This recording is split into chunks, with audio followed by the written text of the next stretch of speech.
Call the meeting to order. Let the record show that this is a regular city council meeting held on Monday, August 15th. All members of council are present. The press has been duly notified and is present. Would everyone please stand and join me in the Pledge of Allegiance? I pledge allegiance to the flag of the United States of America and to the republic for which it stands, one nation, under God, indivisible, with liberty and justice for all. Council is going to remain standing for a moment of silence. If you'd like to join us, you're more than welcome to. If you are going to join us in your moment of silence, please remember Pat McCarthy, a longtime resident of the city of Tega. Her son works for us. She passed away last night.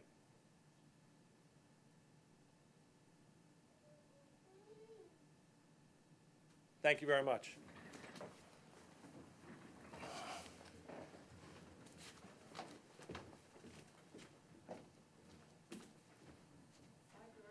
See ya. All right. Good luck. Okay. Item number 1 on the agenda is a presentation of a proclamation for outstanding service to Senator Wes Hayes, Jr. Whereas Senator Wes Hayes was born and raised in Rock Hill, South Carolina, and is a graduate of Rock Hill High School and the United States Military Academy at West Point, where he served as the class president. And whereas Senator Hayes has served in the 82nd Airborne Division at Fort Bragg, where he was a master parachutist, ranger, and recipient of the Legion of Merit Award. And after leaving active service, he became a member of the South Carolina Army National Guard from 1980 to 2005, holding the rank of colonel. And whereas Senator Hayes enrolled in University of South Carolina School of Law after Fort Bragg, was elected the president of the Student Bar Association, served as the South Carolina Law Review, as a member of the Order of the Coif, thank you. Graduated in 1983, eventually founded his own law firm. And whereas Senator Wes Hayes was the chairman of the York District Boy Scouts of America from 1985 to 1991, and the council president of the Palmetto Council Boy Scouts of America from 2010 to 2012, and he himself is an Eagle Scout. Whereas Senator Hayes served as chairman of the state government United Way campaign from 2011 to 2012, campaign chair for the Rock Hill United Way in 1992, and whereas Senator Hayes serves on the board of Westminster Towers, South State Bank, and Guardian Fidelity Mortgage Corporation, and whereas Senator Hayes served in the South Carolina House of Representatives from 1985 to 1992, and has represented District 15 in South Carolina Senate since 1991, and whereas Senator Hayes has exhibited unwavering commitment, willingness, and an ability to understand and respond to the concerns of the people of the city of Tega, whereas Senator Hayes has served faithfully with honor and integrity and great distinction over 31 years, now therefore be it resolved that the mayor and the Tega City Council do hereby commend Senator Wes Hayes for his long-time honored legacy of dedication, enthusiasm, and outstanding public service to the state of South Carolina and to the city of Tega. Please join me in congratulating Wes Hayes.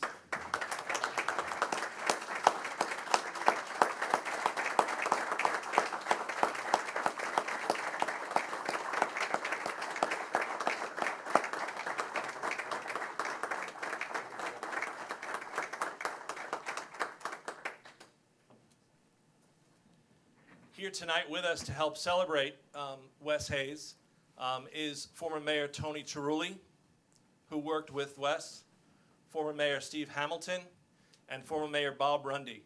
If you gentlemen would like to come to the mic and say something about your service with Wes, please feel free to do so.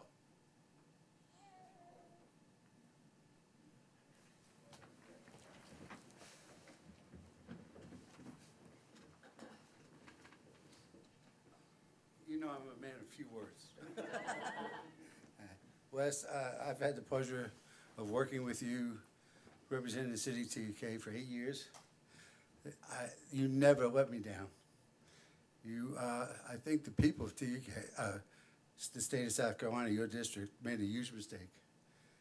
But I hope that you will take the time now to enjoy your family life and stay in your practice. Because when I retired, I went back to work for the last 16 years. So, okay, thank you, Wes.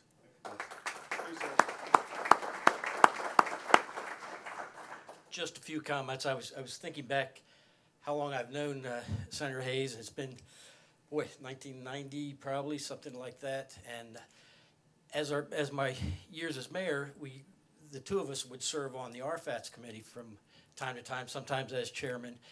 And Senator Wes Hayes was instrumental in helping us get the 4 lanes to 77 on Gold Hill Road, the 4 lanes to 77 on 160, helping widening. It was just unbelievable how much work he did and cared about this area, and we certainly do appreciate all the fine work he's done for us. Thank you.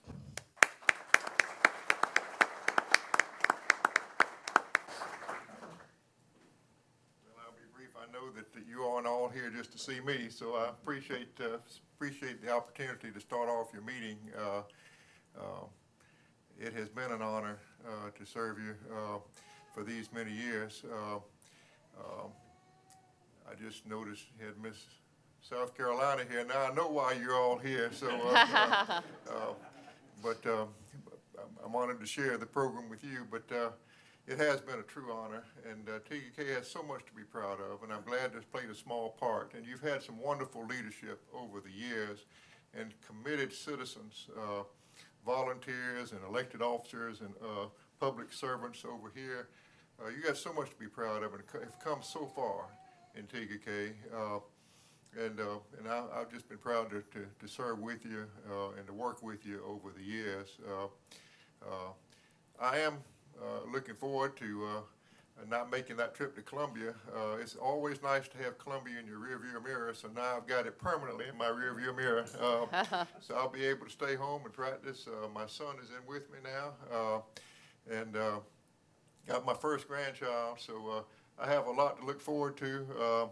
I hope I stay somewhat involved in politics, but not running for office. I hope maybe I may be appointed to something at some point to serve. So I will keep my hand in. But I can tell you it's been a true honor to serve. And you know, it's one of those things that running for office has never been my thing. I never really enjoyed running, but I can tell you there's nothing greater to have the opportunity to serve other people. And I encourage others to do it. If you do it for any other reason other than just being of service and being of help, you're doing it for the wrong reason. And so I look back on it, and I've enjoyed my 32 years. Thank you. Thank you, Wes.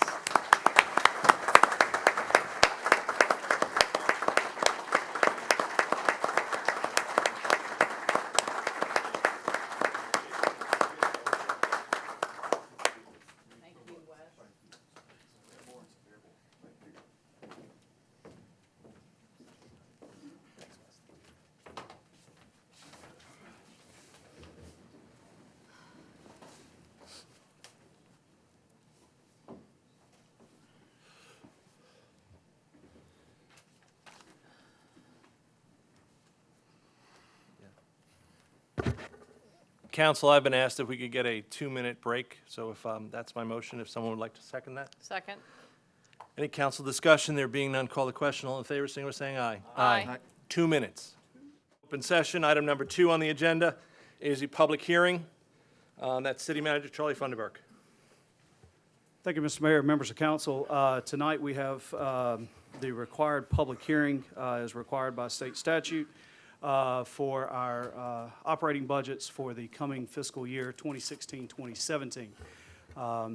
If it pleases council, I'll go through each fund, and at the end of the fund, we can pause for public comments, questions, things of that nature. So starting with the general fund, this is kind of an allocation of your revenues. You can see that taxes, this is auto, personal property, delinquent taxes, things of that nature make up 56%. Your license, fines, and fees at 35% of your total revenue. Your recreation revenue at 5%. And then state shared revenue at 2%, and then other miscellaneous revenues at 2%. So your breakdown is as follows. With your taxes, again, your license fines and fees, state shared revenue, your recreation revenue, and then other miscellaneous revenue, giving you a total revenue fund of $8,494,505 in your general fund. Your expenses broken down by department areas. You've got 28% in law enforcement and 13% in fire department. Your public works at 10%. Parks and Recreation at 7%, administration at 9%, development services at 7%. Your non-departmental, that's where your bonds are, trash and recycle collection, things of that nature, making up 22% of your total expenditures. Your breakdown by department is as follows. Municipal council at $38,511. Municipal court at $156,438. Your administration department at $731,672. Development services at $562,063. Public works at $831,247. Law enforcement at $2,418,294. Fire services at $1,141,806.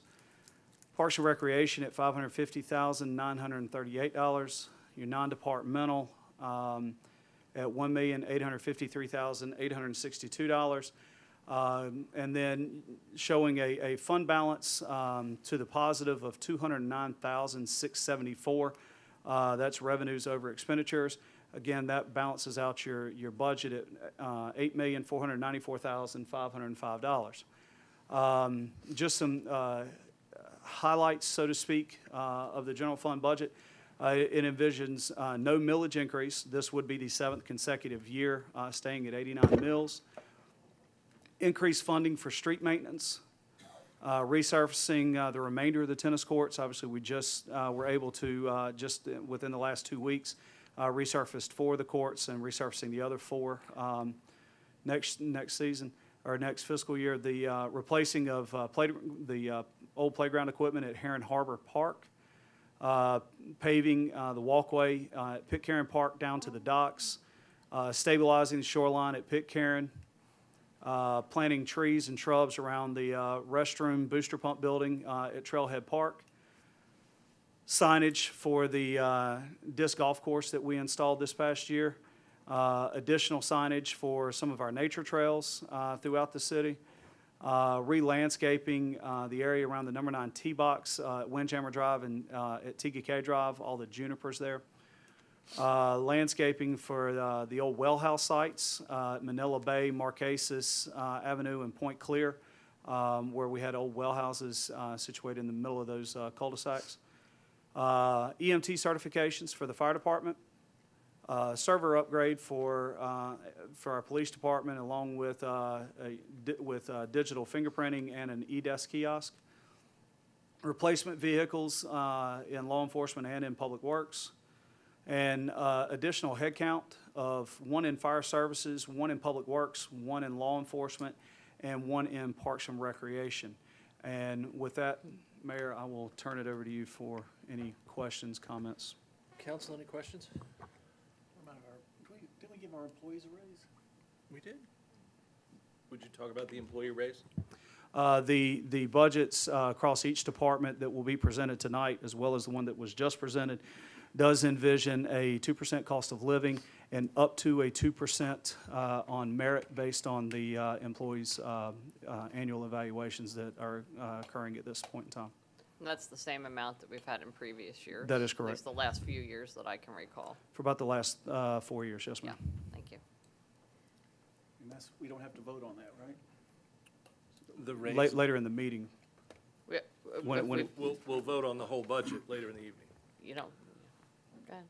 I mean, but we don't have to vote on the amount of the raise because, It's, no, I mean, you can based on approving or not approving the budgets. but I think I recall you saying that it's set by the legislature. No, sir. It's not set by the legislature. No, sir. We just, the amount is not set by the legislature. I thought I heard somebody say that the legislature the state legislature approved the state amount for the state employees. Bob's over there shaking his head. Did I hear that someplace? That's just on the cost of living amount, basically what the CPI index is for each year is given to us by the state. It doesn't mean that council has to increase salaries by that amount. I mean, it's the city's budget. It's completely up to the And that local amount legislature. was, It was right at 2%. Yes, sir. and then from there, we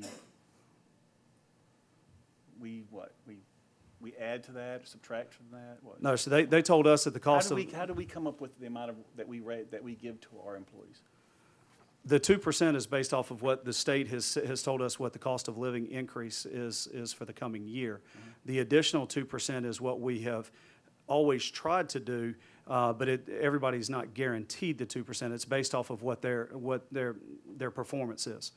So they're given an annual evaluation by their department heads, by their supervisors, and there is a scale that we use, and that will determine whether they are getting just the cost of living or that additional 2% on a merit. Or And that's- some amount up to 2%. That is correct. Yeah. And in other cases, we have done some salary adjustments to bring them in line with what their pay scale is. We had a number of employees that were below the minimum of their pay range for their position. So trying to get them to at least to the minimum of their pay range in some of the cases. Yes, sir. Ryan? Jen? Dottie, you're okay, right? I am, yes. Any public comments in regards to the general fund budget? I realize that if you would, just step to the podium and state your name and address and ask your question. And this is just in regards. This is just in regard, it's your comments. It's just in regards to the general fund budget right now. Okay. I think it's the appropriate time, I'm not sure. All right. what time to speak. My name is Norman Snyder. I live at 1053 Silver Gold Drive. Good evening, ladies and gentlemen. Good evening. I'd like to speak in reference to the police department budget. There's been a lot of controversy lately, at least online, about the purchase of patrol rifles, the M4 rifles. If I could speak just very briefly. I was in a law enforcement career that spanned a period from November 1967 until, or through, January of 2008.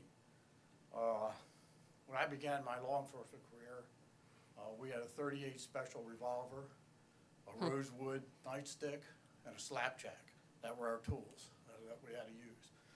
We had no portable radios. We had a gun belt that had 12 extra rounds of ammunition, and you'd take one bullet at a time and reload if you had to. There was no body armor. There were no portable radios. If we had to communicate with communications, we had to get back to our car to be able to get on the radio and talk to communications. Probably early in the 70s, a company called Second Chance introduced soft body armor for law enforcement, and there were front panels only. The officers individually had to purchase that soft body armor if you desired to do so. A lot of officers did, obviously for common sense issues. Later on, departments started issuing them. Now it's pretty much universal that all law enforcement officers wear soft body armor while they're working, front and back, and it's much improved over what we had. It's lighter weight, it's better ballistics, everything's better about it. About the same time, patrol shotguns came into existence, and they were common. They were issued for patrol officers to use, obviously give them new firepower. That was probably in the early 70s. We had Remington 870s, and oftentimes just chambering around in a Remington 870 would get the point across, and that would mitigate the situation. Everybody knew that sound, and were fearful of that sound. If you're close enough, that sound would do it just by chambering around. In the 80s, semi-automatics became the tool for law enforcement, and most departments transitioned from the 38 Special to 9mm semi-automatics. And they were widespread, almost all departments did that. In the late 90s, many agencies transformed from the 9mm semi-automatics to 40 caliber semi-automatics and some even 45 caliber semi-automatics. Am I through? Does that mean?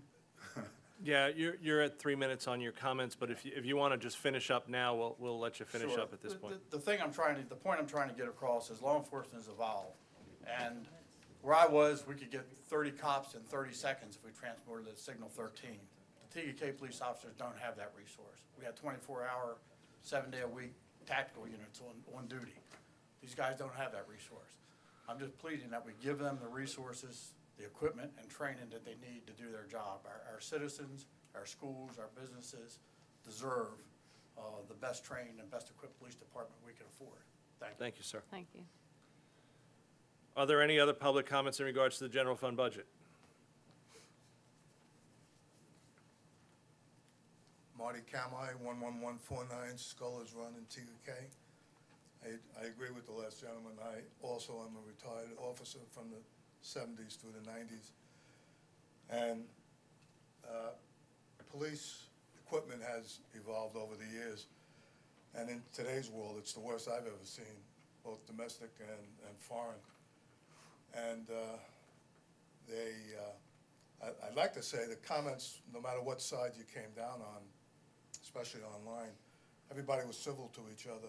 But the one common thread I saw was the respect that everybody had for our police department.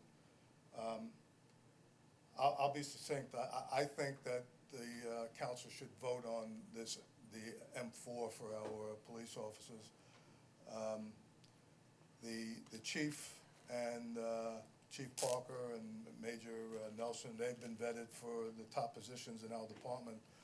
And I think that we should go along with their opinion. They know law enforcement. They're all professionals, better than anybody in this room. They know what the city needs on a daily basis. They receive reports from federal and state agencies and local agencies about any threats that pertain to us or throughout the country. Things that we don't need to know. You'd live your life in fear if you had to go and see what they see. So I feel that I'd rather have that weapon, which is a single shot. That was one of the common things that were misunderstood online. It's not a machine gun, okay? It's a long rifle. That I'd rather have that weapon and never use it than to need it one time and never have it. So if you can give it some thought and hopefully come down on the side that you'll arm our men and women of the Tega Police Department with the weapons that they need, I would certainly appreciate it, and I'm sure most of the residents of Tega would also. Thank you. Thank you, Marty.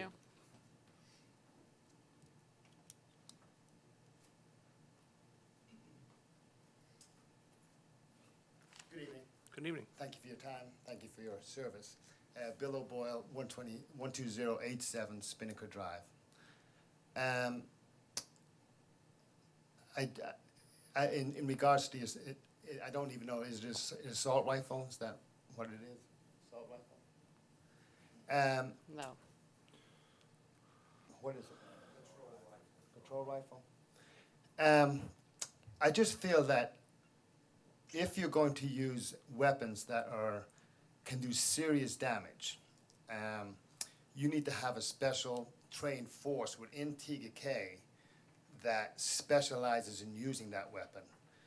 That probably not every officer would be trained to do it, but you need specialists. If you had a situation at Tega Elementary School, for instance, and everybody's on high alert and everyone's nervous, parents are there, media's there, you need top professionals who know how to use those weapons to use them. And I don't know how many weapons we have in the inventory. How many is going to be in the inventory? Sir, if you could just make your comments, and at that point, I'm going to invite Chief Parker to come up and answer your questions. Okay.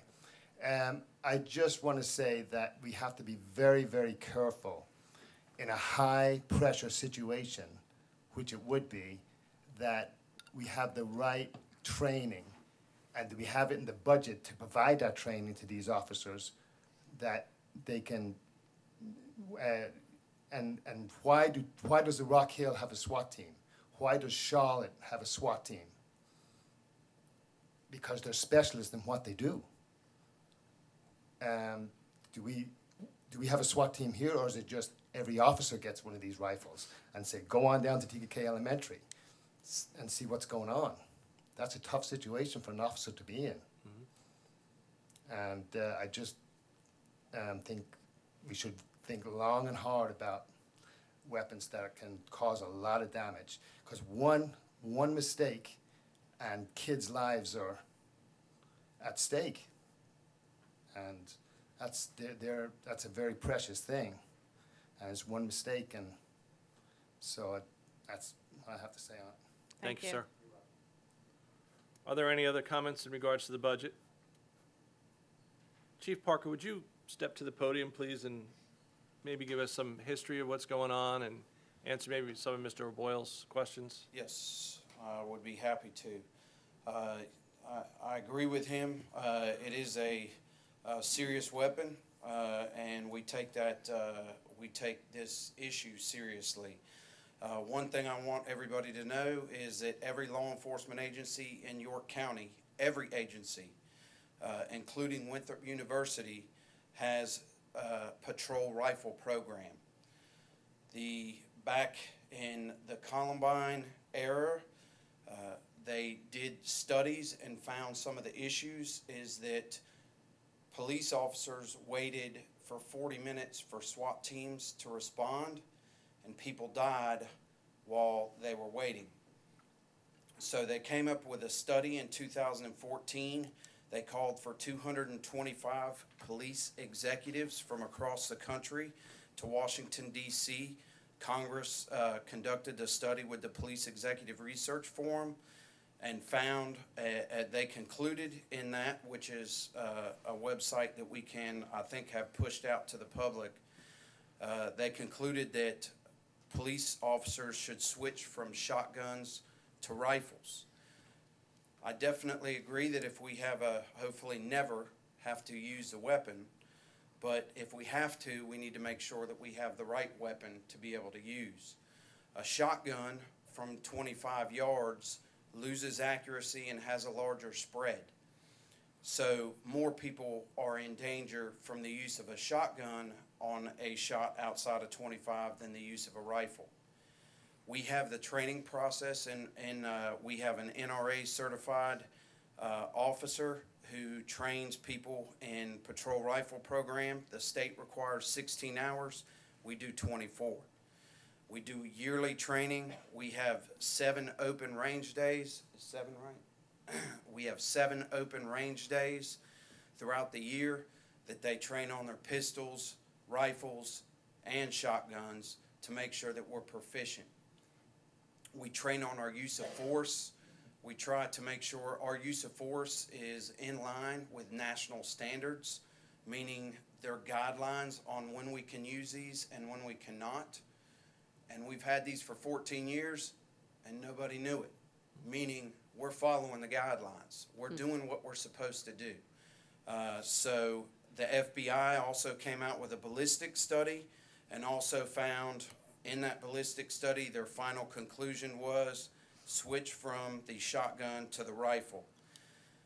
So one thing that as I end, and if there's more questions, a couple of things that I wanted to make sure is the average active shooter situation, and that's what we're talking about, not hostage situations, not barricaded subjects, because if we have those situations, we call the trained professional SWAT team. But if we have an active shooter situation, those average less than 12 minutes. It takes the York County SWAT team an average of 45 minutes to respond. We are not going to sit and wait for York County SWAT team to respond while innocent people are dying, especially our children, if that was the case. Also, to let you know, we have 2 nationally certified officers who went to Texas for active shooter training. They train the Fort Mill School District every year in active shooter training, and that is a recommendation from the active shooter training that they learned in Texas as well. The last thing that I'll cover and then open for questions if there are any is it was something that was covered already, but in the 70s and 80s we transitioned from revolvers to semi-automatic weapons. Why? Because we knew that we didn't have the correct tools and needed to have better tools to do our job. We hope and pray that we never ever have to deal with this and take them out, but we know that 150% know that it's the right call to make sure that we make the transition that every other agency is making, because we want to make sure that we can protect our citizens the best way possible, and that's the whole reason for the request. Thank you. Thank you, Steve. Council, any questions for Chief Parker? Just if I can make some comments. Chief and I met, what are we about, 2 hours, hour and a half? Yes, sir. Lot of emails and comments, people calling me, meet me in public. A lot of apprehension to these weapons. And I just want to say that after meeting with Chief, I think their fears can be allayed that this is not the first weapon that the police are going to grab when something's going on. This is going to be something that's the second or the third choice if something's going on. This isn't something they're going to grab that they're going to deploy, right? This is going to be something that's the third thing in the kit bag that's probably going to come out. People, I think, were worried that this is going to be something they're going to be running down the streets with, or something like that. I think a lot of families were thinking that this is going to be something they're going to see in the parking lot of the schools or the Walmart. And that's just not going to be the case. Well, no, that is not the case. Again, we have had these for 14 years, and that hasn't been an issue. Right. And whatever the situation is dictates what weapon we use. And we're trained with the knowledge and ability, and hopefully people have the faith in our department, because once I recognize these officers for what they did last week, I'm going to tell you they need to have great faith in our department, because we are doing the things that we need to be doing to make sure people are safe. And we discussed that you were going to report to the city council if they were ever going to be deployed for whatever fear that people were going to have, that they weren't going to be deployed just willy-nilly, and that you were going to come to us if there was ever an incident that the M4s were deployed, that you were going to come and report to us whatever incident that might be. I always try to make sure that city management is aware of any major situations going on in the city, so that they can inform council, so Right. council is informed, so they can let the citizens know, and So that would continue. Right. So we would get for instance of what might be, for instance of what they would be deployed, what would be some reason why that M4 might be deployed. So we allay people's fears of what would be some reason that might happen, that there wouldn't be some kind of, You would get it after the fact. Right, not of gonna course. notify I council. certainly hope after so. the fact. Right. Please don't call me.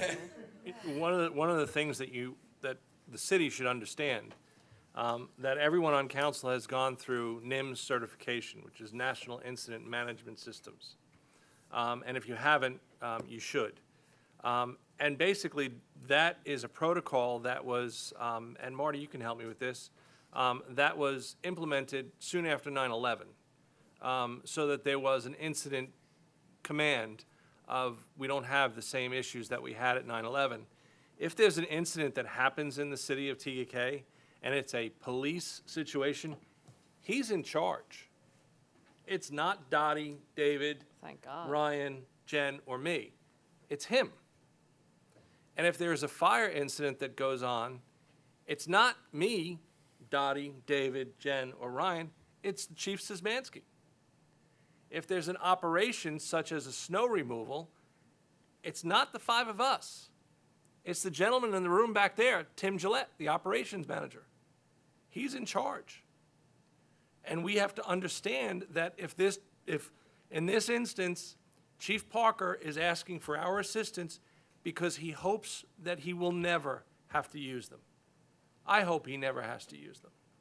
But he is asking for the tools from us in case, God forbid, they're ever needed. Well, I second what you're saying, Mayor, and I know that this is a hot button issue for so many reasons, and we only have to pick up the paper every day and see what's going on. The truth of the matter is, we all, I think everybody in this room hopes, I wish you never had to pull your sidearm out, let alone bring a rifle out. But we see it every day. And yes, we do live in a wonderful city, and generally speaking, it's pretty darn safe, and that's why we're here. But it takes a second for somebody who doesn't belong here to get in here and do whatever it is they want to do to wreak all kinds of havoc and hurt people. And so I don't like spending the money on this. I don't like guns myself, generally speaking, but I darn sure rather the police department have them, especially if the bad people are going to have them. We've got to fight fire with fire.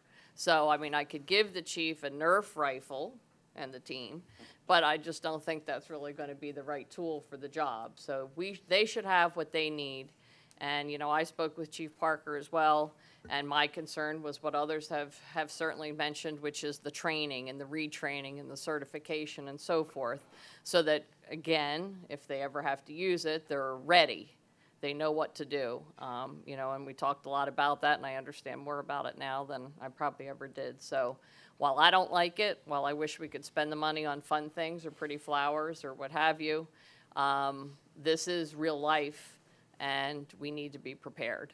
And, we do have, our city is expanding as well, so we're not just here on the peninsula. And that means there's more opportunity for things to go wrong sometime. So I want my police officers to have the tools they need to keep themselves safe so that they have a chance if they're ever faced with such a situation, and certainly to keep the citizens or anybody else that happens to be passing by safe if we come up with such a situation. So I fully support this budget request, and again, hope we never need to use them, Chief. Thank you. Ryan, any comments? Jen? Chief, I just wanted some things that were information going around was regarding the shotgun, and you had mentioned the spread, and that's because you have to use buckshot, correct? Correct. Thank you, because that's something that people didn't realize. And then the budget does cover training for Correct. individuals. And one of the gentlemen asked regarding the quantity in your arsenal now. I believe you said you have 9 shotguns now? 9 rifles. 9 rifles. And you want 4 per year in the budget so that you bring it up to 12 for the M4s. Is that correct? I want to make sure that every officer can respond in the same way, because we can't choose. The unfortunate situation is we don't know who's going to be closest to the proximity of a situation, active shooter situation, if it occurs. And I want to make sure that everybody has the ability to respond in the same way and not wait while innocent people might be getting shot and killed. So yes, I'm asking for every year until we are able to have every officer equipped with the same equipment, just like every officer has a sidearm, every officer has a taser, every officer has handcuffs, every officer has bulletproof vests. I want to make sure that everybody has the same tools, because I don't want somebody to pick the short straw and be the first one to pull up to a scene and they don't have the gun that they need to make sure that they're eliminating a threat if that happened. Great, thank you. Chief, you might take one minute maybe to address the issue of why each officer ultimately needs his own weapon, his own rifle, the sighting issue, because that's something that I certainly wasn't clear on, but you made it pretty clear to me when we talked about it. Yes, so rifles, well, just like vision, everybody might be left eye dominant, right eye dominant, might be 20/50, 20/60. So when they go to the range and qualify, if they qualify, they got to have good vision, got to be able to qualify and go through the course. Their range, their sights are set specific at the range. The reason why they're set specific and zeroed in at the range is because once you leave the range, you can't come here and then change your sights and then maybe it's off by an inch, 2 inch, 3 inches, because as the gentleman said here, these lives are important, and the training that we do is important, and the reason why we can't switch rifles is because the optics of each rifle is set specific for each officer. Thank you. Any other questions? Chief, thank you. Thank you. Any other public comments in regards to the general fund budget? Okay. Next. Thank you, Mr. Mayor. The next fund is the Beach and Swim Center. You've got memberships at $170,000, club rentals at $2,500, then other revenues such as camps, swimming lessons, swim team revenue, things of that nature, at $28,705, giving you a total revenue of $201,205. Your breakdown on expenses, you can see that the vast majority of the funds coming in off of your memberships and whatnot are going towards the operation and maintenance. Your personnel's making up $70,303 in your operation and maintenance, which includes the contract for our pool management company, things of that nature, at $130,225. And you can see your total expenses are $200,528. So modestly to the good, their revenues over expenditures at the Beach and Swim Center.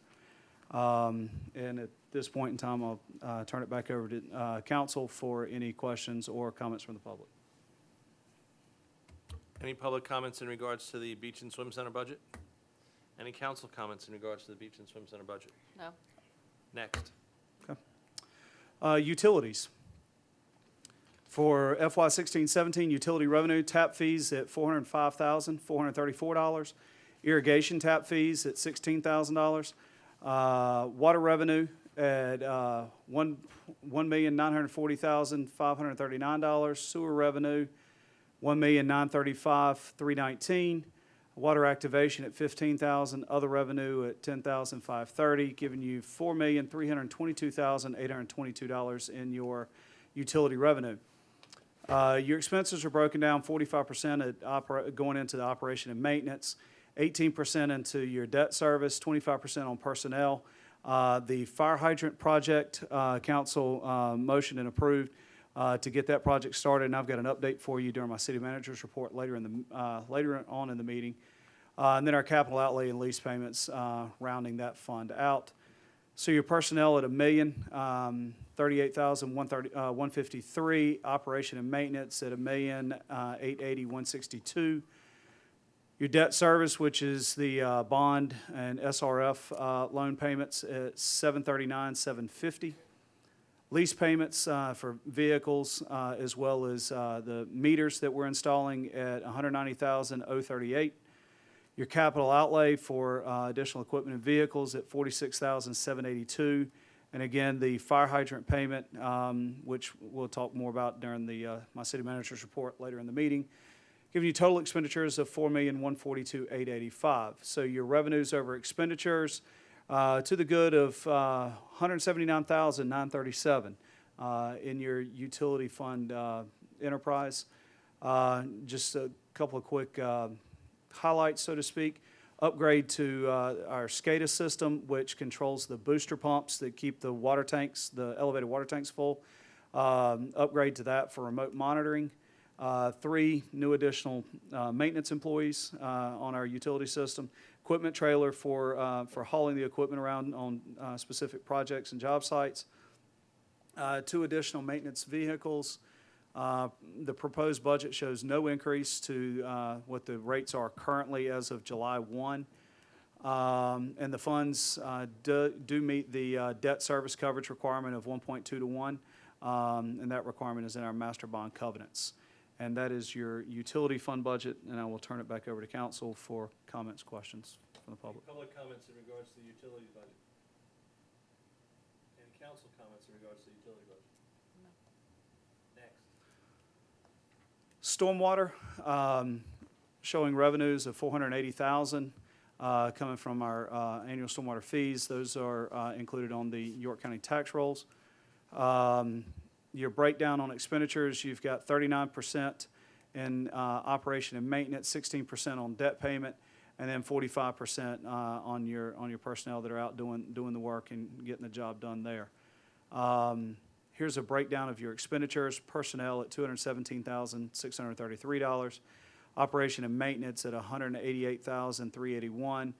Debt payments, and these on the bond payment as well as on a piece of the leaf-vac truck that we have, $73,986. Giving your total expenses at $480,000 to balance that budget out. It includes over $100,000 in capital projects that'll be done to repairs to the storm sewer system. Most of that, if not all of that, is in traditional TGK, where we've got old galvanized pipe that's been in the ground for 30-some-odd years. And replacing the GPS handheld units that our maintenance guys use to expedite the brush and bag collection on a weekly basis.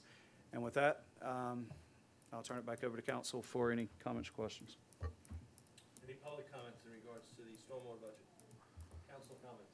Just have a general comment. Yes, ma'am. I'm not sure if anyone made the comment at the outset, but I want the citizens to know that the council met with all of the department heads for several hours Good point.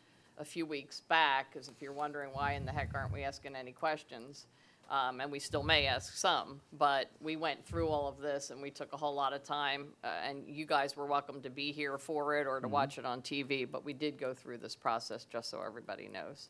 And we have a pretty full up understanding of, you know, each and every item that's on the budget and the request and why these are needs or so forth. Very good point. Yes, ma'am. Anyone else? Next. The events and tourism budget really doesn't look much different from the current year. You've got revenues totaling $73,070, bulk of which coming from sponsorships and a transfer from hospitality tax to go towards these events. You've also got $8,000 in revenue from your golf tournament, fall festival vendors at $1,300. And then your other community events at $6,000. We do earn a little bit of interest on that one in that account at $900. Your breakdown for your citywide community events throughout the year, obviously July 4th takes up the bulk of it. Very long day, very active day. Our food truck rally concerts that we're doing at 22% of the total expenditures. And fall festival at 14%. Holiday lighting, that's lights in the median and things of that nature. Unfortunately, those things take a beating from some of the vehicles going up and down TGK Drive, and we have to replace those on a pretty good bit. Expenses for the Mayor's Cup Golf Tournament at 13%, and then senior games at 2%. Here's your breakdown. July 4th at $25,000, Fall Festival at $10,000, Holiday Festival $500. That's for the tree lighting that we do here the first Saturday of December. Concerts at $16,000. Mayor's Cup Golf. These are expenses specifically for that tournament. $9,950. Holiday lighting at $10,000 and senior games at $1,620. Again, balancing that budget at $73,070. That I'll turn it back over to Mayor and Council. Are there any public comments in regards to the events and tourism? Any council comments? Hospitality tax, this is our last fund of the public hearing. Total revenues at $165,000 projected for 16-17. With that, by state law, we are allowed to spend up to 50% of what was actually collected the previous year, so 15-16, going towards maintenance and repair of tourist-related facilities, such as our Golf and Community Center. We'll talk a little bit more on the next slide on this one. The payment on the lights at Rundy Park that we replaced make up 15%. And then, as you'll recall, the transfer to the events, that's where it shows up at 26%. And then marketing at 3%. And then we are allowed to fund salaries for public safety, public works folks that are working at these events, we're able to fund them through their time during those events out of H-Tax instead of hitting the general fund. So we've allocated for that as well. So your event salaries at $7,000, your marketing at $5,000, transfer to events at $42,244. Rundy Park lights, that's on the payment on those lights, so you'll see that for the next several years. Maintenance and repairs, the biggest reason for the uptick there is to put a roof structure off the back of the Glennon Center on the upstairs. Every time we get a driving rain, we've got rain that's coming inside the ballroom upstairs. To protect that, as well as just give a nice shaded area upstairs whenever our food and beverage folks are hosting events and things like that. So it's to protect the building as well as just add to the aesthetics off the back there. And then you've got a modest fund balance left at the end just of that fiscal year of $5,002. Again, balancing everything out at $165,000. Mayor, I'll turn it back over to you and council. Any public comments in regards to the hospitality tax fund? Any council comments in regards to the hospitality tax fund? Can we use hospitality tax for that water tower repair? Marketing for something like marketing Not for the repair of the water tank, no, sir. we can't. marketing for the, it says Tega Golf and Community or something, or, no? For the paint, not the repair. Possibly. That's something we can look into, but I'm hoping that at your September council meeting, I'm going to have a full update on that. We've been having some conversations with several contractors about the tank out here, so hopefully we've got some ideas to toss your way in the September meeting. It is.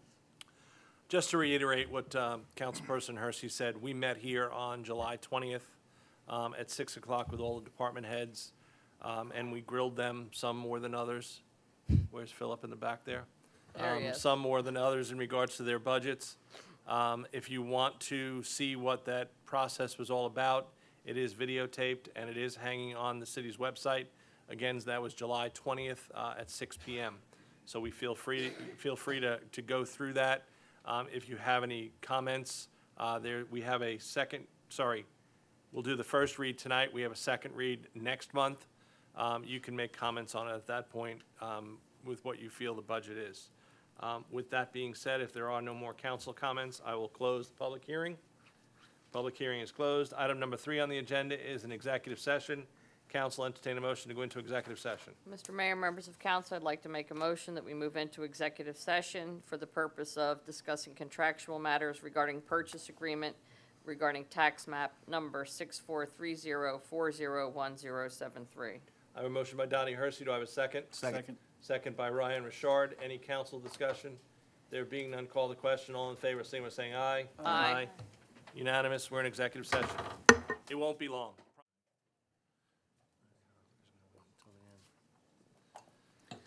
That was fast. Yeah, I don't know where my camera line is. Am I good? He's good. Council is back in open session while in executive session. Only the item on the agenda was discussed. No votes were taken other than return to open session.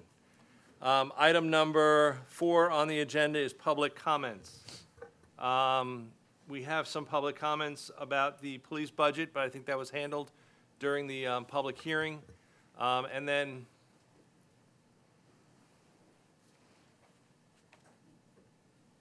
okay. Larry Harper was here, and he wanted to discuss the auto taxes at item number 9. I was going to give him the opportunity to do so before then, but since he's not here. And before we move any further, somebody slipped in the council meeting, and I'm going to ask council's indulgence.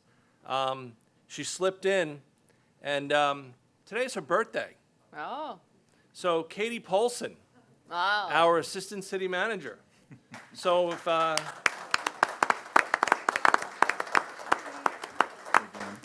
if everyone would join me in a chorus of their best sung Oh, song. Lord.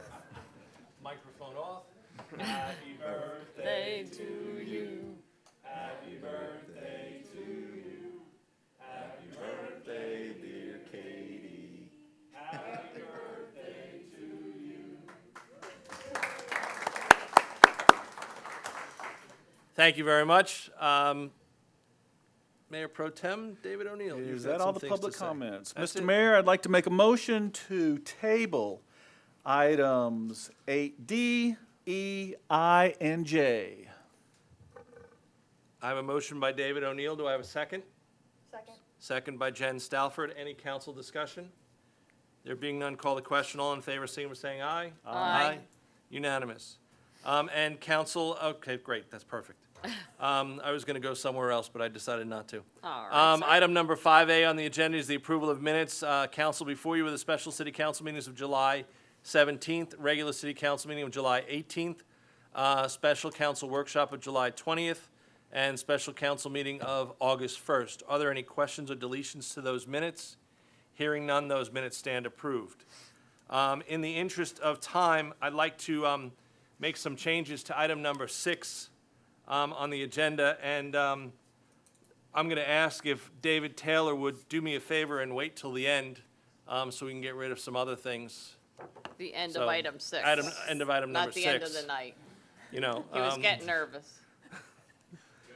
so what I'm going to do now is do item number 6B, which is the proclamation for Childhood Cancer Awareness Month. Whereas incidence of childhood cancer is on an increase, and since the 1970s has occurred in an overall increase of 24% over the last 40 years. And whereas the average child diagnosis is 6 years old, while adult average cancer diagnosis is 66. And whereas during the month of September, we remember the young lives taken too soon and stand with the families facing childhood cancer today and rededicate ourselves to combating this terrible illness.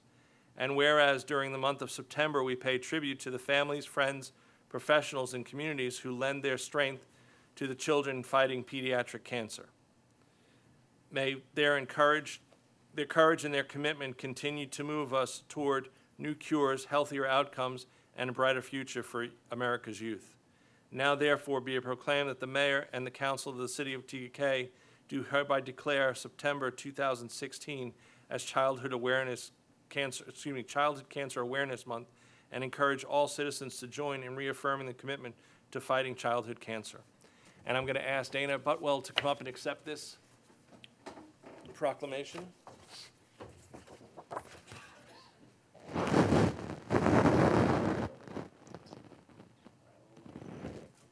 right, why don't you turn the camera on, Scott? Thank you. Thank you very much. You're welcome. Over the next couple days, you're going to see yellow ribbons going up on houses and on some light posts in the city, and that's what it is so that we're aware of what the month is. And it's, please do, come to the podium. There's gold bows that are available at Buy the Bunch All right, Florist in Fort Mill, but we also have a pickup location in Tega. Miller Realty Group has gold bows available. They're $10, $7 from each bow. Goes to Cookies for Kids Cancer. So that is Paint the Town Gold is the name of that fundraiser. So hopefully all through the community and neighborhoods and local businesses, you'll see the gold bows displayed. Also, during the month of September, the second fundraiser is called 30 Days for a Cure. Each day there's different local companies that give a donation of a percentage of the profit or a flat donation to Cookies for Kids Cancer.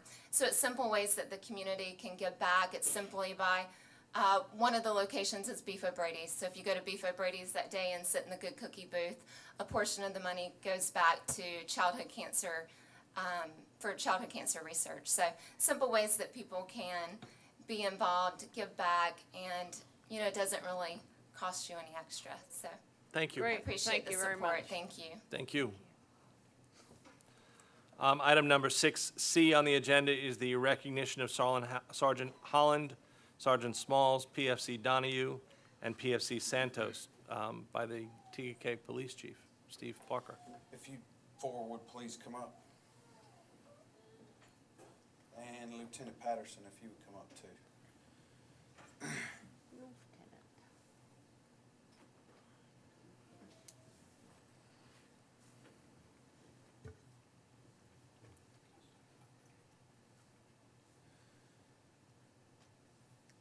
Council, unfortunately, I'm here today because we had somebody who came into the city that had bad intentions, but fortunately, I'm here today because our police department did a very good job in making sure that all of them were apprehended. On 8/7/2016, at around 12:07 at night, Sergeant Small, to my left, observed a vehicle that showed signs of impairment and suspicion and was also speeding at Windward Drive in Tega K. He attempted to pull the car over and it continued traveling, and 4 suspects jumped out of the vehicle while it was moving and ran. Oh, During this time, the officers did what they're trained to do. They called K-9, set up a perimeter, and through the investigation found the car was stolen out of Charlotte. During the perimeter, one of the suspects was found in the area of the perimeter by Officer Donahue. Third down, raise your hand, Donahue. And he was able to apprehend that suspect. During that time, the K-9 lost track of the other 3 subjects, and it was deemed that we were unable to locate them. Several hours later, after the officers still continued to look, even though the K-9 was no longer tracking, Officer Santos, which is right over there, spotted one who took off and into the woods. K-9 then came back out, was able to track 2 more subjects that were hiding in a playhouse in someone's backyard. And then a short time after that, Officer Donahue, who was now somewhere around his 15th or 16th hour straight and did not want to go home because he wanted to make sure all the suspects were caught, and he did just that. He was answering a shift. He's a night shift officer. He was answering an alarm call, and on his way to the alarm call, he spotted the final subject. So they apprehended all 4 suspects. But through this investigation, which also Vince Holland was making sure that everything was running the way it needed to be, so was Sergeant Small. They made sure that the perimeters were correct, the right people were being notified. They also questioned the suspects, and through the suspects' own admissions, they were here to steal from Tega K residents, i.e. car break-ins is what they admitted to, but they have extensive armed robbery, deadly weapon, shootings, burglaries, and numerous other things that we found much later on in the investigation, like after they were already apprehended, we found that out. So what I wanted to do is first recognize all those officers for what a great job they did individually, but I'm going to move one more quick note I wanted to make sure. Sadly, Officer Santos, her last day is tomorrow. Oh. She is moving to Michigan. She is going to be missed. But I also wanted to recognize her for not only this good job, but 3 months ago, an individual had tried to take their own lives and was bleeding out. Officer Santos quickly went there, not worrying about her own welfare, and applied pressure to that person and saved that person's life. It is not often that we get to save a person's life, but this person wrote a thank you card thanking Officer Santos for saving her life, and I felt it was appropriate today to make sure that we recognize Officer Santos. We hate that she's moving to Michigan with her husband for work up there. But I just wanted to make sure that we gave her a hand and everybody that's up here a hand for the job well done. And the shift back there was also working, and they did a good job as well on perimeter. So I wanted to make sure that everybody was recognized for a great job that they did.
only I had one.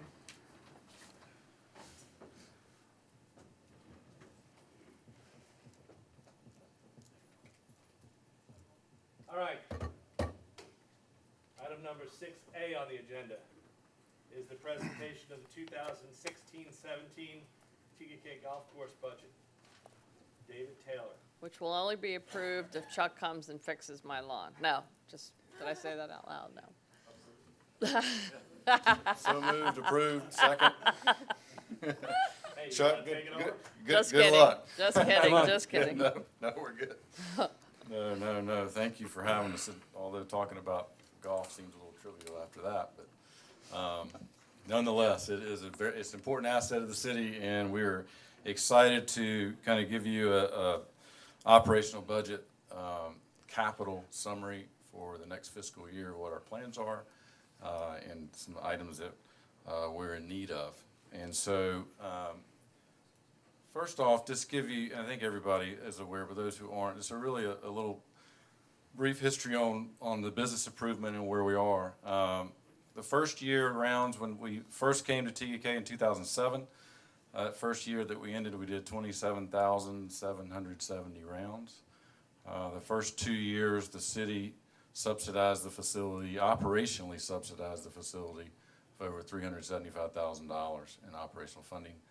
The good news is that since August 2011, we've needed no operational subsidy from the city. We have established a reserve, an operating reserve. We're currently at 18% and working towards the city's baseline of 25%. 18% for us is roughly $250,000, working towards a reserve of $300,000. And I'll just mention briefly is the importance of that reserve. We have golf courses that we operate all over the state, in North Carolina and South Carolina. But last year we had a series of winter kill, which is fairway damage from winter, that we had a facility that we had a $500,000 reserve, and we blew through that in about 6 weeks making repairs. So when the weather gets bad and things get bad, the reserve is very, very important and very necessary to have. So we're proud of the fact that we're at 18, but we're working diligently to get to 25%. We're currently covering $159,000 of annual loan payments that council has approved, which is golf carts, golf course maintenance equipment that the golf operation is paying for. Our plan for the next year is to continue, we believe strongly, to continue the improvement to the asset is the best strategy for long-term success. Facilities grown and over the last several years have really gotten a lot better, and the comments and feedback from the area community has been positive, so we believe that is the best long-term strategy to continue. Continue with the best experience in the marketplace, golf course conditions, service, and price. Continue growth in rounds for both residents and non-residents in the surrounding community. Capital repairs is part of the CIP program that we discussed several months back. The items on our list for the next fiscal year is to, number one, upgrade the Cove irrigation beginning in November. That's a big number, but as everybody, I think council is aware, but for the general public, that system is the original system. Yeah. It is breaking daily. Yeah. We hired someone this year to go on that golf course to make improvements to it, and they're spending 80 to 85% of their time fixing irrigation. This is a complete overhaul, piping, wiring, controllers, everything to take that golf course up to the next level and to be able to continue to take care of that 9 holes. To rebuild the lake pump was a transfer pump for our irrigation system, $5,000. Our Cove greens covers, we need to replace. Those were originally purchased 9 years ago, and they have made lots of improvements in those covers, and as we know, covering the greens and protecting that asset is our #1 priority. And then cart path repair. This is not all the cart path repair that's needed. It takes care of the most vital areas on all 3 9 holes to make $20,000 of repairs for a grand total of $237,000 in capital need. Now, our plan as far as how to pay for it would be to take out an operating loan that the golf course would pay for that would cover the irrigation, the greens covers, and the cart pass. Be an 8-year loan, we think roughly 1.8%, $232,000 total. That payment would be $31,160 annually.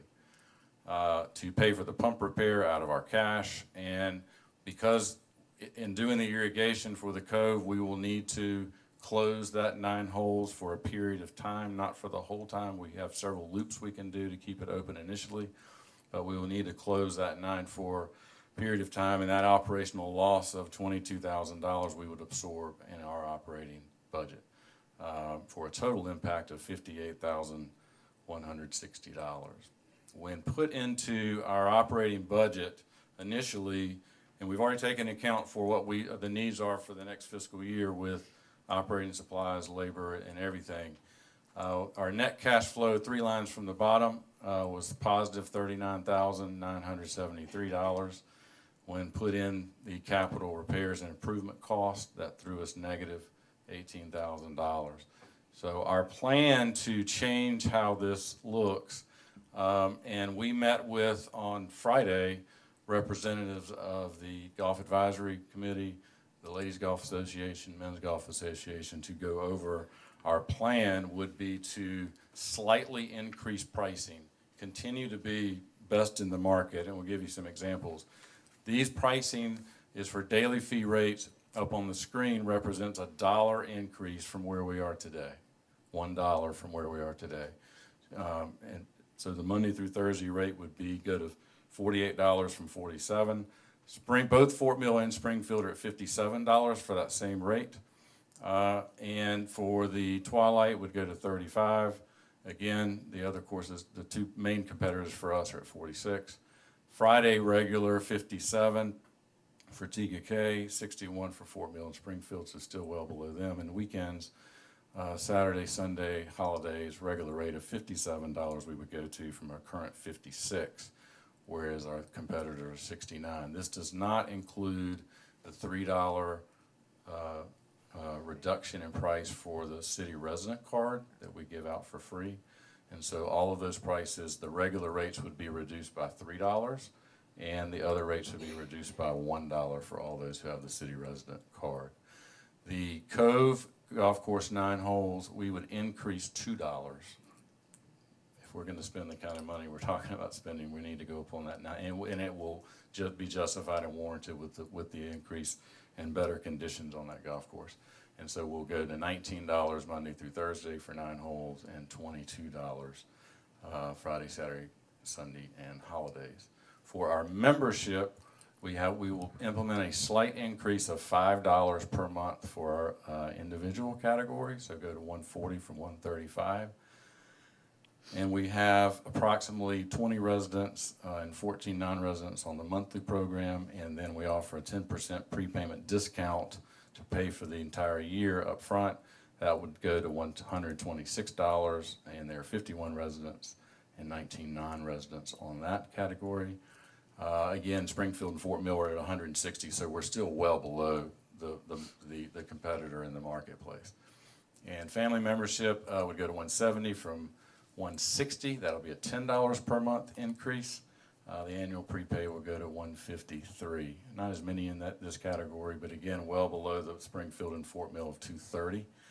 And then the senior, we have 5 residents and 2 non-residents. That would go up $5 as well for the monthly, and the prepaid 10% would be $103.50. When we plug all of that in to the budget, we come up with, again, third line from the bottom, an $83,400 positive cash flow, which allows us to pay for the capital.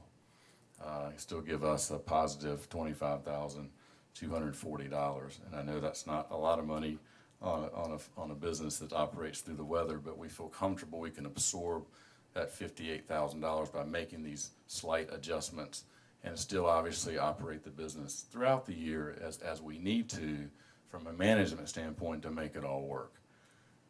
The summary of all these would be the golf course operation to be self-supporting, that we pay for the capital that the golf course needs. And so we would like to, our plan is to implement with council's approval, the capital repair and improvement program to borrow $232,000 on an 8-year loan, absorb the pump repair and the revenue loss from the operating budget, maintain the best value for quality and experience in the market, but increase pricing slightly, and continue the quality of the golf course conditions and superior customer service. Focus on continued expansion in the market share, which is both non-residents and residents. The value for the experience, and that plan has been working. We've been voted the best golf course in the area since 2012. I will tell you that the meeting on Friday with the representatives from these groups was very positive. They're very appreciative of the continued efforts of this council in the city to keep improving the golf course. The Cove particularly is in need, and this will go a long way to improving that 9 holes, which will just better the whole business model for the golf course. So that's our plan. Love to have some questions. I've got a few. Yeah, I got a quick one too. Go ahead. Go ahead. Mine's, I don't want to beat a dead horse. I know we had talked about this in the past, It's not dead before I yet. was on council, but Kill it. I'm on, get a little closer. No, you're right. I saw you had the $3 off for residents here in TK, knowing the bond that was passed. Are you guys doing anything for members that are paying up front, like an early bird or anything like that? We do an early bird prepayment special where they get a 10% discount. A discount for your, prepaying, that memberships do have that. in full, okay. Mhm. That was my question, thanks.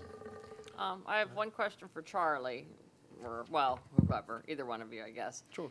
If the golf course moves forward to borrow, Yes, ma'am. does that have to go through our city process in terms of getting bids, et cetera? Yes, ma'am. We would do as we've done with other loans. The golf course is needed for equipment and things of that nature.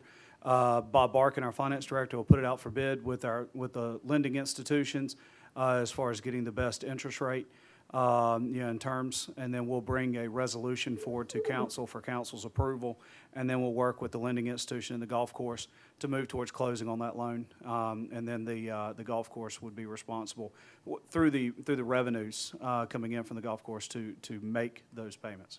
Okay, and David, what you showed us was that you believe with these modest increases and so forth, that the golf course will be able to cover the debt, if you will. Yes, ma'am. Okay.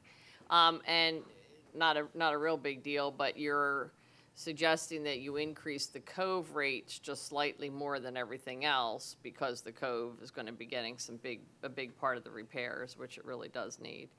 But I wonder, does it make any sense to just raise the rates across the board a little bit more instead of singling out the Cove? I mean, I don't even know if that matters, but I guess I'm saying, do you get a lot more play on the other 2 9-hole courses? And I don't know that you do or you don't, but particularly since the Cove is going to be closed down for a period of time, you're looking to get this revenue that it's not going to be operating, so you're not going to be getting any revenue, not let alone the extra $2.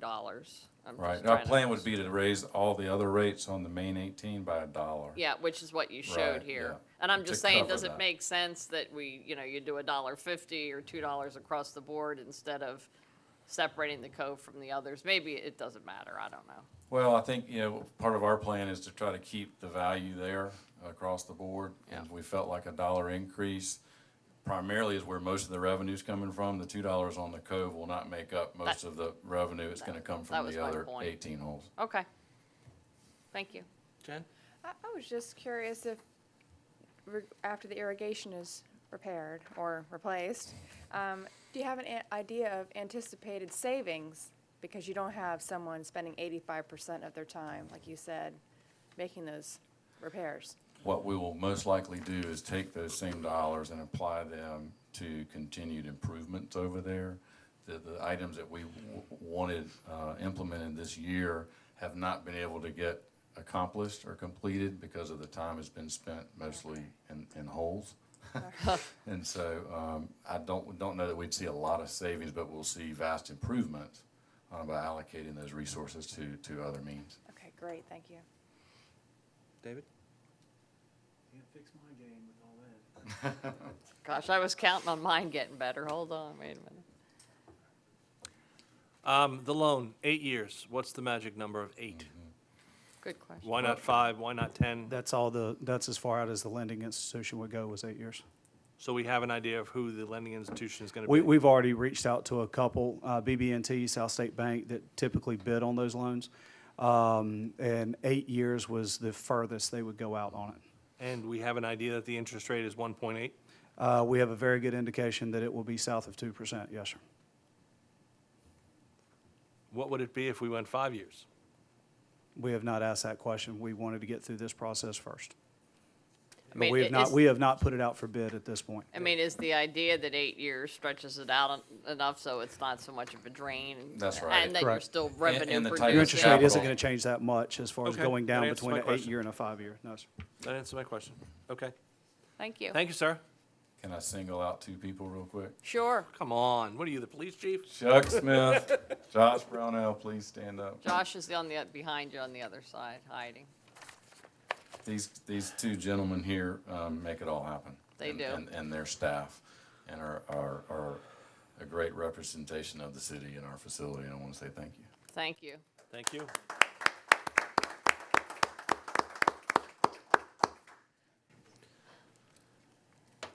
All right, item number 7 on the agenda, on unfinished business, the second reading of an ordinance to adopt the City of Tega's 2015-25 Capital Improvement Program. City Manager Charlie Funderburk. Thank you, Mr. Mayor. Members of council, as the mayor stated, this is the second reading of an ordinance to adopt the capital improvements program for 2015 to 2025. As council has already given a favorable first read on this ordinance, we would ask for a favorable second at this time. Thank you, Charlie. Council entertain a motion? Mr. Mayor, members of council, I'd like to make a motion to approve the second reading of an ordinance to adopt the City of Tega's 2015 through 2025 Capital Improvements Program. I have a motion by Ryan Richard. Do I have a second? Second. Second by Jen Stalford. Any discussion from council? The only thing that I'm going to mention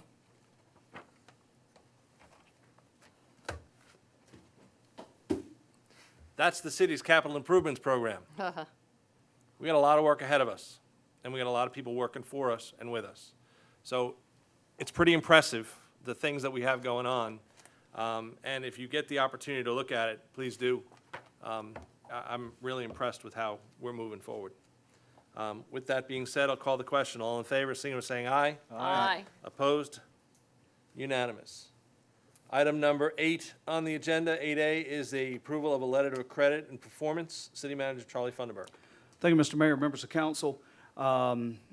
Tonight before you is hopefully approval of the letter of credit and performance labor and materials surety agreement for Cameron Creek Phase 7.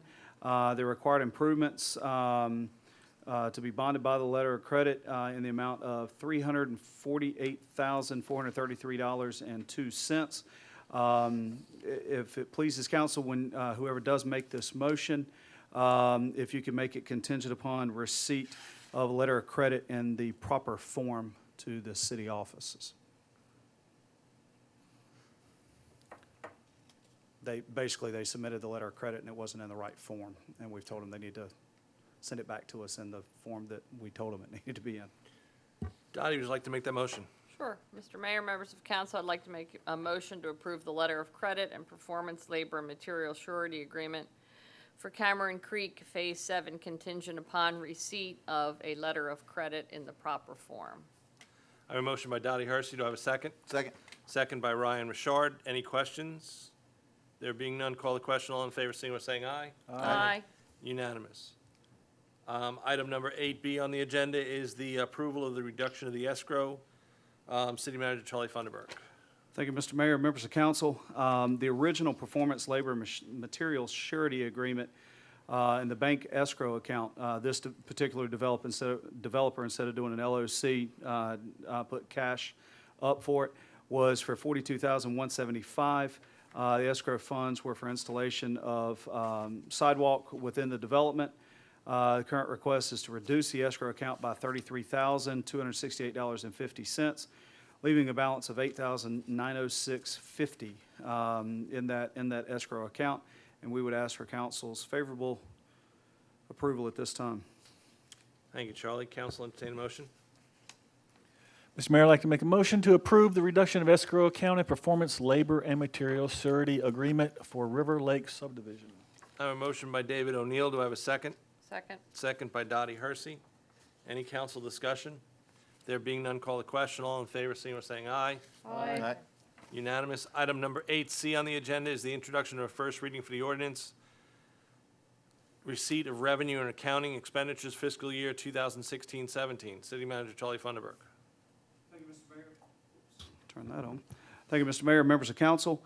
Tonight before you, as was discussed at length during our public hearing, as well as previous council budget workshop, is an ordinance for the receipt of revenues and accounting of expenditures for our FY 16-17 budgets. Those budgets total general fund at $8,494,505. Beach and Swim Center, $201,205. Utilities at $4,322,822. Stormwater at $480,000. Events and tourism at $73,070. And hospitality tax at $165. And we would ask for council's favorable review at this time. Thank you, Charlie. Do you need the amounts given, Charlie?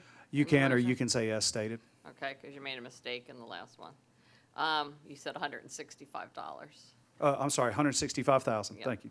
Okay, Mr. Mayor, members of council, I'd like to make a motion to approve the introduction and first reading of an ordinance for the receipt of revenues and the accounting of expenditures for fiscal year 2016-2017. General fund budget, $8,494,505. Beach and Swim Center, $201,205.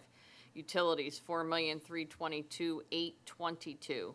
Stormwater, $480,000. Events, tourism, $73,070. And hospitality tax, $165,000. I have a motion by Dottie Hersey. Do I have a second? Second. Second by Jen Stalford.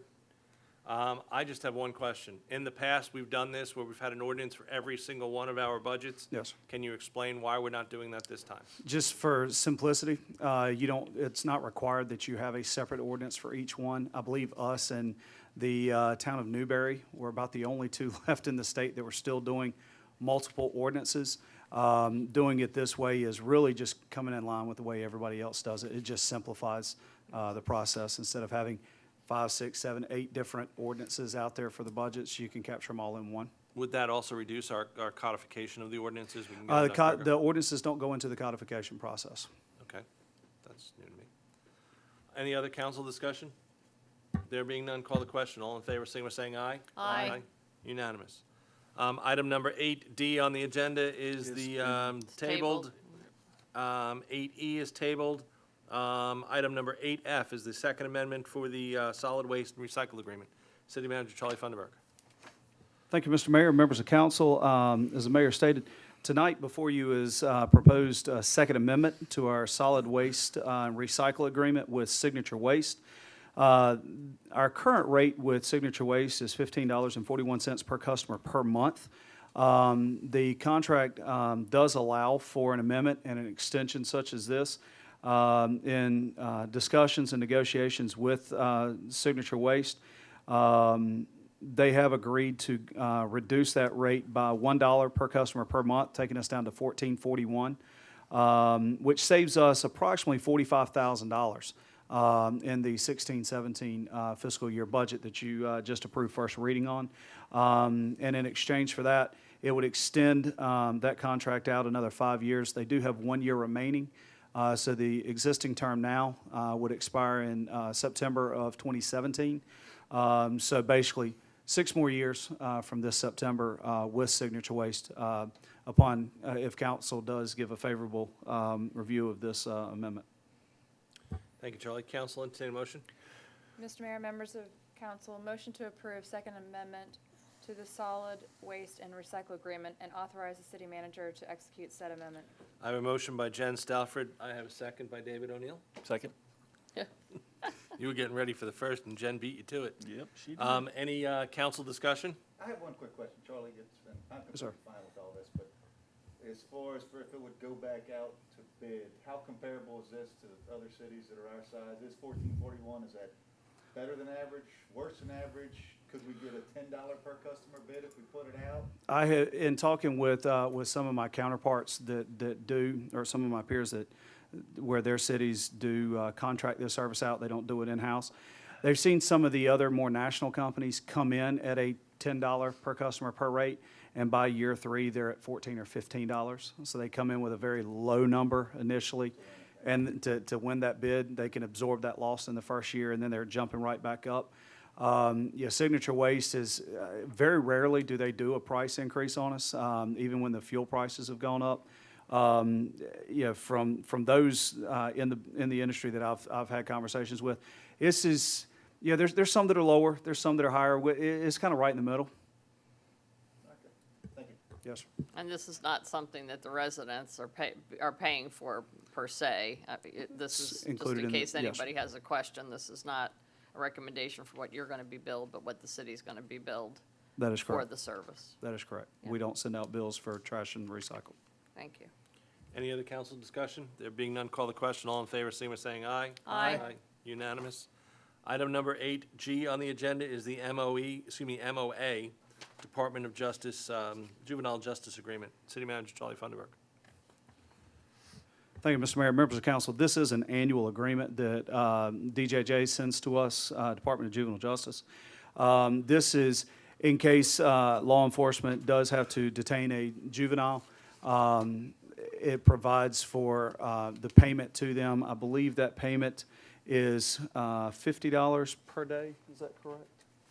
Yeah, at $50 per day. I think in the highest we've ever paid in one year might have been $150 in a full year. So it's not something, fortunately, doesn't come into play with us a whole lot, but nonetheless, it is an agreement that we do need to have in place should that need arise. Thank you, Charlie. Council, entertain a motion. Mr. Mayor, I'd like to, let's see, wrong one. I'm on the wrong page. I'll start it for you. Okay. I'd like to make a motion to approve the MOA Department of Juvenile Justice Agreement and authorize. Let me start over now. Motion to approve the MOA Department of Juvenile Justice Agreement and authorize the city manager to execute said agreement. I have a motion by Ryan Richard. I have a second by David O'Neill. There you go. Any council discussion? There being none, call the question. All in favor, signify by saying aye. Aye. Unanimous.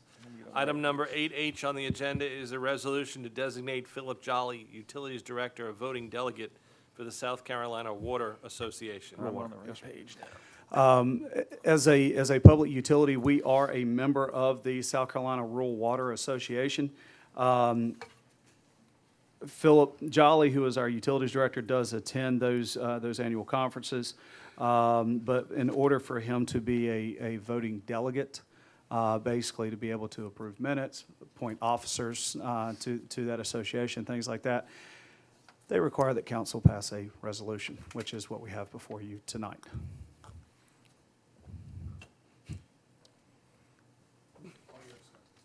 Really? Council, entertain a motion. Mr. Mayor, I'd like to make a motion to approve the resolution to designate Philip Jolly, Utilities Director, voting delegate to the South Carolina Rural Water Association. I have a motion by David O'Neill. Do I have a second? Second. Second by Ryan Richard. Any council discussion? Yes. I mean, just, can you tell me what this Rural Water Association does? Just as They provide grants, training, best management practice type stuff, information to its members. Okay, thanks. Yes, ma'am. Any other questions? There being none, call the question. All in favor, signify by saying aye. Aye. Unanimous. Item number 8I was tabled. 8J was tabled. Woo-hoo. Cruising along here. Item number 9 on the agenda is the city manager's report. City Manager Charlie Funderburk. Thank you, sir. A couple of quick announcements. Our next concert/food truck rally will be held on Saturday, August 20th. That's this Saturday, beginning at 6 p.m. at Rundy Park. We'll have shuttles running through the night from Turner Field if anybody wants to avoid the traffic around Rundy. We had a little experiment in June trying to go without a band. We heard the public loud and clear. And thank you, Mayor Shepherd, for getting us hooked up with these guys. Sonic Rewind will be the band on August 20th. I hate that I'll be out of town and we'll miss that, but looking forward to a big turnout at that show. And we'll still have all the same food truck vendors and the kids' entertainment area going on Saturday night, 6 o'clock, Rundy Park. TK Police Department is going to be holding active shooter training for staff, city staff at City Hall on September 29th. This training will begin at 5:30 p.m. so that city business is not interrupted. Just want to make council aware in case y'all hear of there's masked men running in and out of City Hall. It's our local law enforcement training us on what to do. We get that every day, Charlie. Yes, sir. We would like to schedule an active shooter training with City Council October 14th, if that works with everybody's schedules, at 6 p.m. here at the council chambers. And I can get Sylvia to send out a reminder tomorrow for you to get it on your calendars. This is something we've been trying to get on the schedule, but things just keep popping up. But would like to have that training with City Council here. Again, October 14th, 6 p.m., and I'll have Sylvia send out an email tomorrow. And if we need to adjust dates and go later, we can. That was just the earliest we were able to try to get the right personnel in place for that. While I'm talking law enforcement, we did receive a grant from the Justice Department for $31,155 for body cameras. That, coupled with what you gave first read to tonight in the budget, we should be 100% on moving forward with body cameras on all our officers in early to mid-2017. So looking forward to having that out. The Justice Department did approve our body camera policy some months ago. And now they've awarded us $31,000. The server upgrades and things of that nature that were envisioned for police department should help us go 100% on that in the next calendar year. So good stuff there. Per council's request during the budget workshop, we did put out the bid for the installation of the 8 fire hydrants. Those bids are due by 2 p.m. on September the 6th. We'll open those bids. On the fire hydrant process, the 8 hydrants, and these are all in traditional TGK. For those that have been around for the last several years, you probably know exactly where those are. Yep. But looking to get those bids back in and reporting a work schedule to you, hopefully at your September council meeting as far as the start date and things like that. So that is moving along nicely at this point. We are working with SCDOT in regards to getting things started with the repaving of TK Drive. The contractor that SCDOT has hired, which is Lynch's River, should be in the next week or so, beginning to work on the storm drain improvements. Now these, I'm being told they will be starting on Monday, so a week from today. Man in the closet. Which is good. There's voices coming from the back. Some of this work will include having to dig up portions of TKK Drive to replace pipes that are under the road. A lot of it is just repairing outfalls and inlets to the sides of the roads. So there will be some traffic delays. We've asked for them to wait until after the morning rush to get started, but you may see some lane closures here and there as they're working. But once they get the storm drainage fixed, we should have our contractor using the CFO monies we got from the county coming in and installing curb and gutter on the outbound side of TGK Drive. And then shortly after that, DOT will be coming in and resurfacing the roads. So looking forward to those projects getting started. Charlie, when they dig up parts of TGK Drive to look at the pipes and stuff like that, are they going to tell us where they're going to be? You know, yes, what section? They'll be communicating and coordinating with Is them. it possible we could use our robocall system and send a note out maybe the night before saying that portions of TGK Drive will be closed so that people leaving in the morning will be aware? We and won't maybe use our leave a little early? robocall system for it, but we will have notifications pushed out. We're trying to keep robo just to our utility emergencies so that we can get more people to sign up for it, because we don't have enough people signed up for it at this point. I would think wanting to know what's going to go on TGK Drive in the morning before you go into work, you're going to want to know, you're going to sign up to get the phone call. Sure, we'll send it out. What does that, As soon as we have their schedule of exactly where in that mile-and-a-half stretch they'll be. Yeah. Be glad to. Now, we talked before about the curb and gutter. We're just going to be on the outside. Just on the outside of the outbound lane. We needed $700,000 to do the entire project. At this point, we've gotten $280,000. So this may be a multi-year project if we can't get the additional funds out of the $5 million the additional $5 million that came to York County. So, but we'll continue to plug along and try to continue that process. Most of that water is pitched towards the outbound side anyway, so removing that asphalt curb and getting in a concrete curb and gutter, we put as a bigger priority. Okay. Let's see, stormwater, York County, I've been having conversations with them, and they have asked that we, probably at your September meeting, bring the intergovernmental agreement with them for collecting our stormwater fees back to council for an amendment. They've agreed to start collecting our commercial stormwater, which we have been having to bill out. So, you know, good stuff there. We'll, looking forward to that. We've provided them with the list of and amounts for commercial. If council will recall, the agreement that's in place at this point in time was for residential only. County did not want to touch commercial. Now they've agreed to. So just amending that agreement to add that in there for them to collect that for us. So we'll be looking forward to bringing that to you in September. School started back today, as everybody's aware.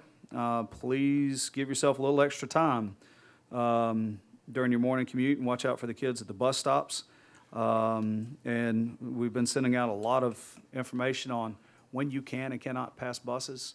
We encourage folks to read that. We're still getting a lot of people stopping when they don't need to stop and causing unnecessary delays. But most importantly, we want to make sure you stop when you are supposed to stop. Council, at your places tonight, you should have found a flyer called, if I can find mine, The Extra Mile. The Extra Mile Team. This is a new volunteer program we're trying to put together with, and Ms. Stalford, thank you for the idea. Pulled this from, I think it was Bluffton that was doing it. Basically, a volunteer opportunity for teens in and around the community. We're targeting Fort Mill High School and homeschoolers, 9th to 12th grade. I've pushed this over to the district office, asking for their permission for us to work with Mr. Christopher at Fort Mill High School. Obviously, we'll be putting it up on our website and pushing it out as well. Tim Gillette and Joey Blethen have developed a nice list of volunteer opportunities around the city, but people can also, you know, if kids want to come up with their own ideas and bring them to us. And these aren't, you know, probably don't have to be on the scale of an Eagle Scout project, but look, you know, there's volunteer opportunities in City Hall with some of our departments, you know, low-key type things, but, and then come May, any of the students that volunteer minimum of 50 hours of service, have them come to our May council meeting to be recognized. So hopefully we can start another generation of volunteers there. So that's what that flyer is all about. And thank you to Katie and Joey Blethen and Tim Gillette for their efforts on this thus far. And I believe, one last notification. You may have seen it. We pushed it on Facebook today, and we'll be continuing to push it out tomorrow. But notification's already been pushed to the surrounding property owners. There's going to be some blasting going on off of Hubert Graham Way and Stonecrest Boulevard. The permit is good for tomorrow until November. Basically, it's for the installation of sewer line for the Revere that's on either side. There's a rock layer just below the grading surface, and they've got to blast their trench through there to get the sewer line through. It should be minimal, but everybody is aware. They've already gotten all the proper permits and things like that. So just want to make folks aware, if you're in and around Stonecrest and you feel the ground shake a little bit, that's what's going on there. But all our public safety folks are aware of it, and they'll be going by early in the morning, talking to the Learning Center, Walmart, Wellmore, and Tega Elementary School, Gold Hill Elementary, just reminding them not to be alarmed of what's going on, but did want to make that known again. So council, if you get any calls or questions about the earth rumbling, hopefully that's all that is. It's just the blasting over there and not something else. But, and Mayor, council, that concludes my report for this evening. Thank you, Charlie. Council, any questions for Charlie? I have to actually go back to item 8H for a minute. The resolution on the South Carolina Rural Water Association. Can't say that. Because I have the resolution in front of me for signature first, and it says that we have Philip, but we also have Antonio Maturo as the alternate voting delegate, and I'm just wondering if our resolution should have had both names in there, since that's what the resolution says. It's not necessary. No, ma'am. You're fine. Okay. Thank you. I have no other questions for Charlie.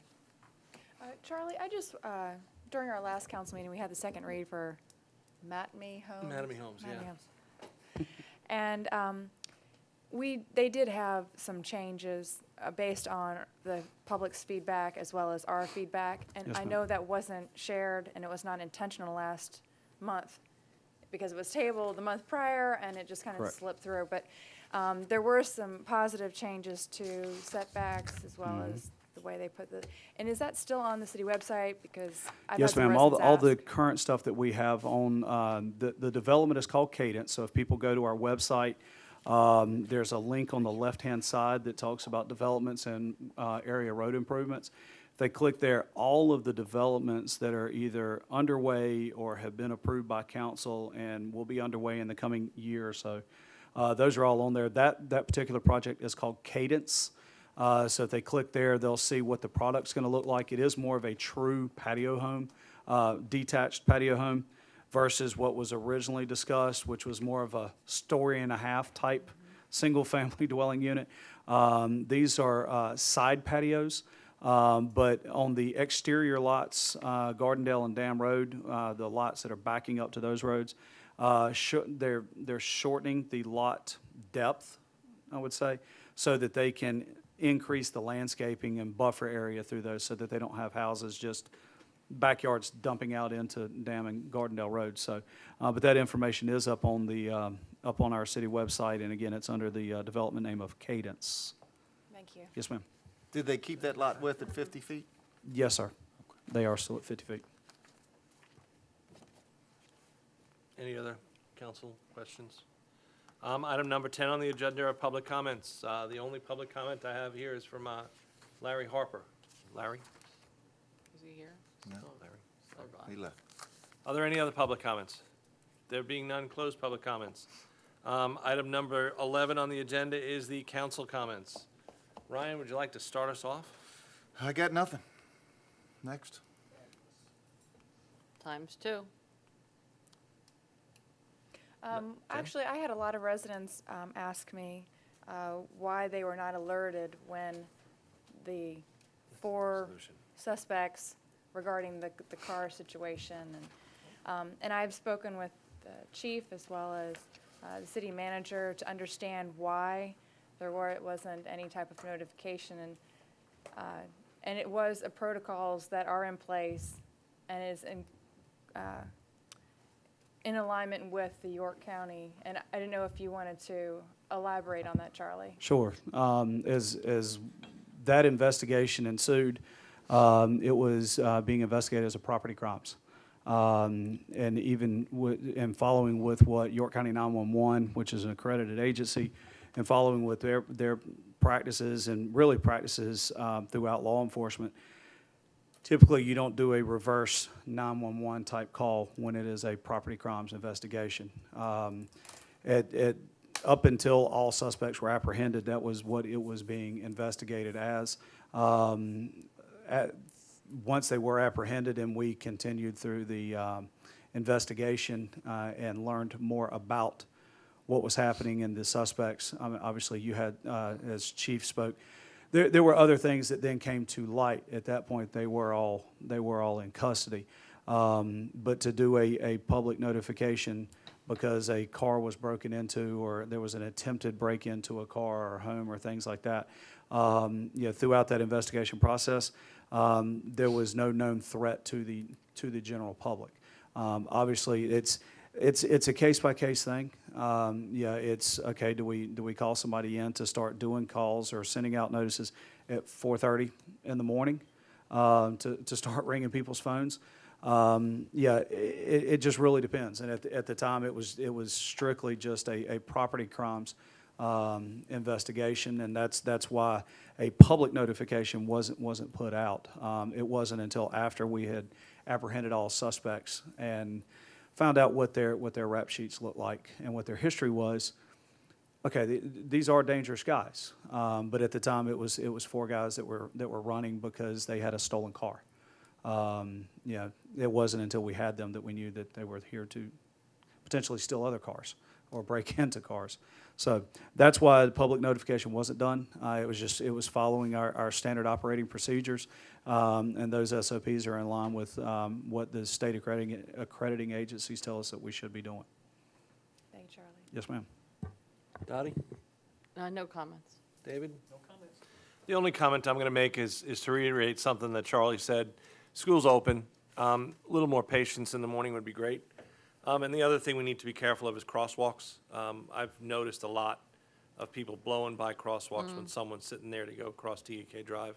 So if you see someone in the crosswalk or waiting to get into the crosswalk, please stop, put your hazards on, let the person go by. You know, once you stop, other people will notice that they're supposed to stop. So, keep Hopefully. that in mind. Item number 12 on the agenda is an executive session. Council, I'll entertain a motion to go into executive session. Mr. Mayor, members of council, I'd like to make a motion that we go into executive session to discuss contractual matters related to utilities for the Storm property, to take legal advice pertaining to utility service for Cadence PDD, to discuss contractual arrangements for acquisition of property, and to handle personnel matters. I have a motion by Dottie Hersey. Do I have a second? Second. Second by Jennifer Stalford. Any council discussion? There being none, call the question. All in favor, signify by saying aye. Aye. We're in executive session. Thanks for coming, guys.